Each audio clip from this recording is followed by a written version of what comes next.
Hello everyone, this is Manasa BT. Welcome to my channel Make It Happen. Last ಕ್ಲಾಸಲ್ಲಿ ನಾವು features ಯಾವುದೆಲ್ಲ ಬಾರೋ ಮಾಡ್ಕೊಂಡಿದ್ದೀವಿ ಬೇರೆ ಕಂಟ್ರಿಯಿಂದ ಅಂತ ನಾವು ಓದಿದ್ವಿ, ರೈಟ್? ಸೊ ಈ ಕ್ಲಾಸಲ್ಲಿ ಸೇಲೆಂಟ್ ಫೀಚರ್ಸ್ ಆಫ್ ಇಂಡಿಯನ್ ಕಾನ್ಸ್ಟಿಟ್ಯೂಷನ್ ನೋಡೋಣ. ಸೊ ಈ ಫೀಚರ್ಸ್ ಬೇರೆ ಕಂಟ್ರೀಸ್ಗಿಂತ ಯಾವ ಥರ ಯೂನಿಕ್ ಆಗಿದೆ, ನಾವು ಯಾವ ಥರ ಡಿಫ್ರೆಂಟ್ ಆಗಿ ಅಡಾಪ್ಟ್ ಮಾಡ್ಕೊಂಡಿದ್ದೀವಿ, ಇದನ್ನು ನೋಡ್ಬೋದು ಈ ಕ್ಲಾಸಲ್ಲಿ. ಫೀಚರ್ಸ್ ಅಂತ ನೋಡೋದಾದ್ರೆ ಆಕ್ಚುಲಿ 17 ಫೀಚರ್ಸ್ ಇದೆ. ಬಟ್ ಈ ಕ್ಲಾಸಲ್ಲಿ ಕೆಲವೊಂದು ಫೀಚರ್ಸ್ ಮಾತ್ರ ನೋಡೋಣ, ಬಿಕಾಸ್ ನೆನ್ಪಿಟ್ಕೊಳ್ಳೋಕೆ ಈಸಿ ಆಗುತ್ತೆ ನಿಮಗೆ. ಫಸ್ಟ್ ಫೀಚರ್ ಅಂತ ತಗೊಳ್ಳೋದಾದ್ರೆ ಸಿಂಗಲ್ ಸಿಟಿಸನ್ಶಿಪ್. ಓಕೆ, ಕನ್ನಡದಲ್ಲಿ ಇದನ್ನ ಏಕ ಪೌರತ್ವ ಅಂತ ಹೇಳ್ತೀವಿ. ಸೊ ಇದು ಯಾವ ತರ ಅಂತ ಹೇಳಿದ್ರೆ, ಈಗ USA ಕನ್ಸಿಡರ್ ಮಾಡೋದಾದ್ರೆ, ಫಾರ್ ಎಕ್ಸಾಂಪಲ್ ಈ ತರ ಸ್ಟೇಟ್ಸ್ ಎಲ್ಲ ಒಂದೊಂದು ಸ್ಟೇಟ್ಸ್ ಸೇರಿ ಒಂದು ಕಂಟ್ರಿನ ಫಾರ್ಮೇಶನ್ ಮಾಡಿರೋದು US ಅಲ್ಲಿ. ಓಕೆ, ಸೊ ಇದರಲ್ಲಿ ಯಾವ ತರ ಸಿಟಿಸನ್ಶಿಪ್ ಇದೆ ಅಂತ ನೋಡೋದಾದ್ರೆ, ಹೋಲ್ ಕಂಟ್ರಿಗೆ ಒಂದು ಸಿಟಿಸನ್ಶಿಪ್ ತಗೊಳ್ತಾರೆ. ಬಟ್ ಒಂದೊಂದು ಸ್ಟೇಟ್ ಇದೆಯಲ್ಲ, ಅದಕ್ಕೂ ಸಿಂಗಲ್ ಇದು ಸಿಟಿಸನ್ಶಿಪ್ ಕೊಡ್ತಾ ಹೋಗ್ತಾರೆ. ಸೊ ಇದರಲ್ಲಿ ಸಿಂಗಲ್ ಸಿಟಿಸನ್ಶಿಪ್ ಅಂತ ಹೇಳಕ್ಕಾಗಲ್ಲ, ರೈಟ್? ಸೊ ಒಂದು ಸ್ಟೇಟ್ಗೂ ಪರ್ಟಿಕ್ಯುಲರ್ ಸ್ಟೇಟ್ಗೂ ಇರುತ್ತೆ, ಹೋಲ್ ಕಂಟ್ರಿಗೂ ಒಂದು ಸಿಟಿಸನ್ಶಿಪ್ ಇರುತ್ತೆ. ಬಟ್ ನಮ್ಮ ಇಂಡಿಯಾ ನೋಡೋದಾದ್ರೆ ಓಕೆ, ಸೊ ಇಲ್ಲಿ ಯಾವ ತರ ಬರುತ್ತೆ ಅಂತ ಅಂದ್ರೆ, ಈಗ ಒಂದು ಹೋಲ್ ಕಂಟ್ರಿ ಇದ್ರಲ್ಲಿ ಸ್ಟೇಟ್ಸ್ ಬರ್ತಾ ಹೋಗುತ್ತೆ ಅಲ್ವಾ? ಸೊ ಇದ್ರಲ್ಲಿ ಸ್ಟೇಟ್ಸ್ ಬರ್ತಾ ಹೋಗುತ್ತೆ. ಸೊ ಬಟ್ ಇದು ಒಂದೊಂದು ಸ್ಟೇಟ್ಸ್ಗೂ ನಾವು ಸಿಟಿಸನ್ಶಿಪ್ ಏನೂ ಕೊಟ್ಟಿಲ್ಲ. ಓಕೆ, ಬಟ್ ಹೋಲ್ ಕಂಟ್ರಿಯಾಗಿ ನಾವು ಒಂದು ಸಿಟಿಸನ್ಶಿಪ್ ಅಂತ ನಾವು ಕೊಡ್ತೀವಿ. ಸೆಕೆಂಡ್ ಫೀಚರ್ಸ್ ನೋಡೋಣ. ಫೀಚರ್ ಇಲ್ಲಿ ಲೆಂಥಿಯೆಸ್ಟ್ ರಿಟನ್ ಕಾನ್ಸ್ಟಿಟ್ಯೂಷನ್. ಸೊ ನಾವು ಫೀಚರ್ಸ್ ನೋಡ್ಬೇಕಾದ್ರೆ ಬೇರೆ ಕಂಟ್ರೀಸ್ನ ಕಂಪೇರ್ ಮಾಡಿ ನಾವು ಓದ್ತೀವಿ, ರೈಟ್? ಸೊ ಬ್ರಿಟಿಷ್ ಕಾನ್ಸ್ಟಿಟ್ಯೂಷನ್ ತಗೊಳ್ಳೋದಾದ್ರೆ ಇಲ್ಲಿ ಇದು ಯಾವ ತರ ಇದೆ, ಕಾನ್ಸ್ಟಿಟ್ಯೂಷನ್ ರಿಟರ್ನ್ ಇಲ್ಲ ಇದರಲ್ಲಿ, ಅನ್ರಿಟನ್. ಓಕೆ, ಬಟ್ ಅಮೆರಿಕ ತಗೊಳ್ಳೋದಾದ್ರೆ ಇದರಲ್ಲಿ ರಿಟರ್ನ್ ಕಾನ್ಸ್ಟಿಟ್ಯೂಷನ್ ಇದೆ.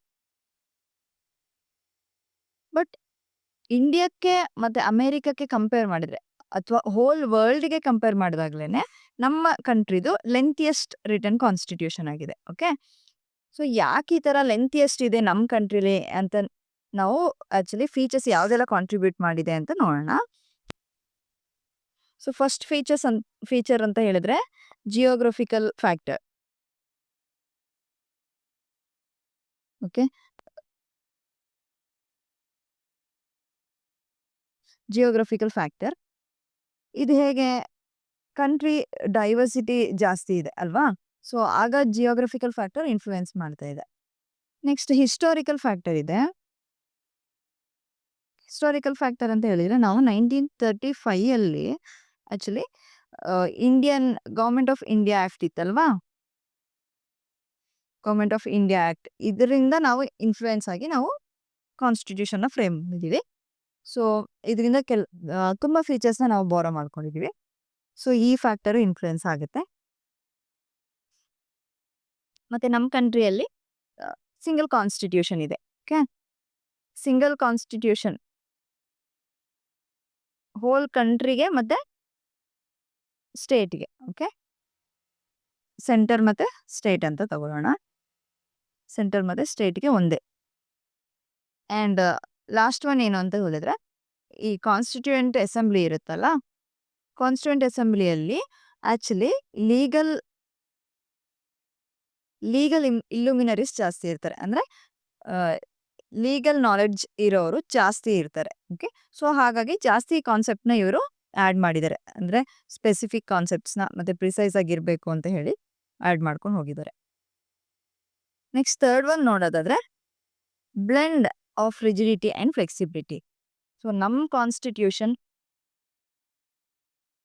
ಅಮೆಂಡ್ ಮಾಡ್ಬೋದು. ಓಕೆ, ಅಮೆಂಡ್ ಮಾಡ್ಬೋದು, ಬಟ್ ಹೇಗೆ ಅಮೆಂಡ್ ಮಾಡ್ಬೋದು? ರಿಜಿಡ್ ಆಗೂ ಇದೆ, ಫ್ಲೆಕ್ಸಿಬಲ್ ಆಗೂ ಇದೆ ನಮ್ಮ ಕಾನ್ಸ್ಟಿಟ್ಯೂಷನ್. ಓಕೆ, ಸೊ ಬೇರೆ ಕಂಟ್ರಿಗೆ ಕಂಪೇರ್ ಮಾಡಿ ನೋಡೋದಾದ್ರೆ, ಈಗ ಫಾರ್ ಎಕ್ಸಾಂಪಲ್ ಅಮೇರಿಕಾ. ಓಕೆ, ಅಮೇರಿಕಾದಲ್ಲಿ ಯಾವ ಥರ ಇದೆ ಅಂತ ಹೇಳಿದ್ರೆ ರಿಜಿಡ್ ಆಗಿದೆ. ಸೊ ಇದು ಅಮೆಂಡ್ ಮಾಡಬೇಕು ಅಂತ ಹೇಳಿದ್ರೆ ಇದು ತುಂಬಾ ಡಿಫಿಕಲ್ಟ್ ಇದೆ ಇದರಲ್ಲಿ. ಬಟ್ ಬ್ರಿಟಿಷ್ ಕಾನ್ಸ್ಟಿಟ್ಯೂಷನ್ ಹೇಗಿದೆ ಅಂತ ಹೇಳಿದ್ರೆ ಫ್ಲೆಕ್ಸಿಬಲ್. ಓಕೆ, ಫ್ಲೆಕ್ಸಿಬಲ್ ಆಗಿದೆ. ಬಟ್ ನಮ್ಮ ಇಂಡಿಯಾದಲ್ಲಿ ಎರಡನ್ನೂ ಕಾಂಬಿನೇಷನ್ ಮಾಡಿ ಆಕ್ಚುಲಿ ಅಮೆಂಡ್ ಮಾಡೋ ಥರ ಮಾಡಿದ್ದೀವಿ. ಸೊ ಇದು ಯಾವ ಆರ್ಟಿಕಲಲ್ಲಿ ಇದೆ ಅಂತ ಹೇಳಿದ್ರೆ 368 ಆರ್ಟಿಕಲಲ್ಲಿ. ಓಕೆ, ಅಮೆಂಡ್ಮೆಂಟ್ ಮಾಡೋಂಥದ್ದನ್ನ ನಾವು ಆರ್ಟಿಕಲ್ 368ಅಲ್ಲಿ ಮೆನ್ಷನ್ ಮಾಡಿದ್ದೀವಿ. ಸೊ ಅಮೆಂಡ್ ಮಾಡೋದು ಅಂತ ಹೇಳಿದ್ರೆ ಚೇಂಜಸ್ ಮಾಡೋಂಥದ್ದು, ಆ್ಯಡ್ ಮಾಡೋಂಥದ್ದು. ಓಕೆ, ಇದರಲ್ಲಿ 2 ಟೈಪ್ಸ್ ಆಫ್ ಅಮೆಂಡ್ಮೆಂಟ್ಸ್ ಇದೆ. ಒಂದು ಸ್ಪೆಷಲ್ ಮೆಜಾರಿಟಿ,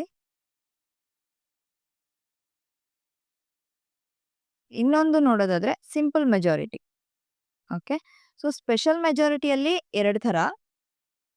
ಇದು ನೋಡೋದಾದ್ರೆ ಫಸ್ಟ್ ಒನ್ 2/3 ಮೆಜಾರಿಟಿ ಬರಬೇಕು. ಈಗ ಪಾರ್ಲಿಮೆಂಟಲ್ಲಿ ವೋಟ್ ಮಾಡ್ತಿದ್ದಾರೆ ಅಂತ ಹೇಳಿದ್ರೆ ಪಾರ್ಲಿಮೆಂಟಲ್ಲಿ ವೋಟ್ ಮಾಡ್ತಾ ಇದ್ದಾರೆ. ಓಕೆ, ಸೊ ಇದರಲ್ಲಿ 2/3 ಮೆಜಾರಿಟಿ ಬರಬೇಕು. ಮತ್ತೆ ಅದರಲ್ಲೇನೆ ಟೋಟಲ್ ಹೌಸಲ್ಲಿ ಎಷ್ಟು ಮೆಂಬರ್ಸ್ ಇದ್ದಾರೆ ಅದರಲ್ಲೇನೂ ಮೆಜಾರಿಟಿ ಬಂದಿರಬೇಕು. ಓಕೆ, ಸೊ ಇದೊಂದು ಸ್ಪೆಷಲ್ ಮೆಜಾರಿಟಿದು ಫಸ್ಟ್ ಟೈಪ್. ಸೆಕೆಂಡ್ ಟೈಪ್ ನೋಡೋದಾದ್ರೆ ಇಲ್ಲಿ ಈ ಥರನೇ ಈಗ ಹೇಳಿದೆ ಅಲ್ಲ, ಆ ಥರ ಪಾರ್ಲಿಮೆಂಟಲ್ಲಿ ಟೋಟಲ್ ಆಗಿ ಮೆಜಾರಿಟಿ ಬಂದಿರಬೇಕು. ಮತ್ತೆ ಹಾಫ್ ಆಫ್ ದ ಸ್ಟೇಟಲ್ಲೂ ನಮಗೆ ಪರ್ಮಿಷನ್ ಸಿಕ್ಕಿರಬೇಕು. ಓಕೆ, ಸೊ ಇದು second type of special majority. So simple majority ಅಂತ ನೋಡೋದಾದ್ರೆ ನಾರ್ಮಲ್ ವೋಟ್ಸ್ ಬಂದಿರಬೇಕು. ಓಕೆ ಅಂತ ಹೇಳೋದು ಬಂದಿರಬೇಕು ಅಷ್ಟೇ. ಸೊ ಸಿಂಪಲ್ ಮೆಜಾರಿಟಿಲಿ ಈ ಥರ ಏನು ಟಫ್ ಇರಲ್ಲ. ಸೊ ಇವತ್ತು ಇಷ್ಟು ಸಾಕು. ಸೊ ನೆಕ್ಸ್ಟ್ ಕ್ಲಾಸಲ್ಲಿ ನಾವು ಬೇರೆ ಫೀಚರ್ಸ್ನ ನೋಡ್ಕೊಂಡು ಹೋಗೋಣ. Please like, share and subscribe. ಏನೇ ಡೌಟ್ ಇದ್ರೂ ಕಮೆಂಟ್ ಮಾಡಿ. ಆ್ಯಂಡ್ ನೆಕ್ಸ್ಟ್ ಕ್ಲಾಸಸ್ ನಾನು ಕಂಟಿನ್ಯೂ ಮಾಡ್ತಾ ಹೋಗ್ತೀನಿ. ಇಷ್ಟು ದಿನ ಸ್ವಲ್ಪ ಟೆಕ್ನಿಕಲ್ ಇಶ್ಯೂಸಿಂದ ಕ್ಲಾಸಸ್ ನಿಂತೋಗಿತ್ತು, ಬಟ್ ನೆಕ್ಸ್ಟ್ ಕಂಟಿನ್ಯೂ ಆಗ್ತಾ ಹೋಗುತ್ತೆ. Thank you.